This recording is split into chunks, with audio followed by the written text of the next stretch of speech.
Anyone with a head on their shoulders knows that the economy is not in a good place. Some experts are predicting a recession in less than a year. Others are saying we're in a recession right now.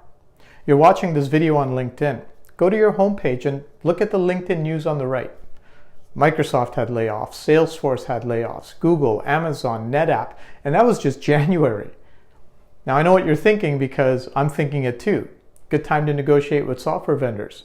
In fact, I posted a video on that topic just a few weeks ago. But here's the thing.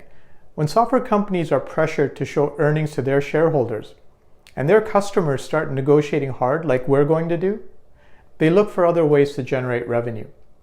And something that's always worked for them is software license compliance audits.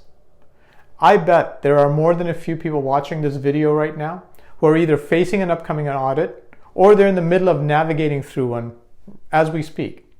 And for everyone else, there's a very strong possibility that you'll get hit with at least one license audit before the year's up. Sometimes you'll see it coming. You've over-deployed and you need to right-size your environment, so it's only a matter of time before the vendor comes knocking. Other times, it's something completely innocuous, like the vendor offered to give you a free optimization, so they asked you for a data dump, and your IT folks happily complied, only to find out a few weeks later that the supplier found some inconsistencies and feels an audit is warranted. It happens all the time, and it's going to happen more frequently this year. So when it does, what are you going to do? Well, step one is don't panic and keep your kimono closed. You're under no obligation to jump on a call with the supplier and start talking through things. So don't. Especially don't run a discovery tool they give you or send them a data dump so they can go on a fishing expedition. Instead, first take a look at your contract and make sure you fully understand exactly what the vendor can audit you for, when they can audit, and how that audit's supposed to be carried out. Then do your own data analysis. Review your purchasing records and figure out whether or not there's an exposure, and if so, how big is it? Once you know that, put together your negotiating strategy. That's right, this is still a negotiation, and it's imperative that you use a two-table negotiating strategy when dealing with the compliance audit. Otherwise, you're doomed to failure.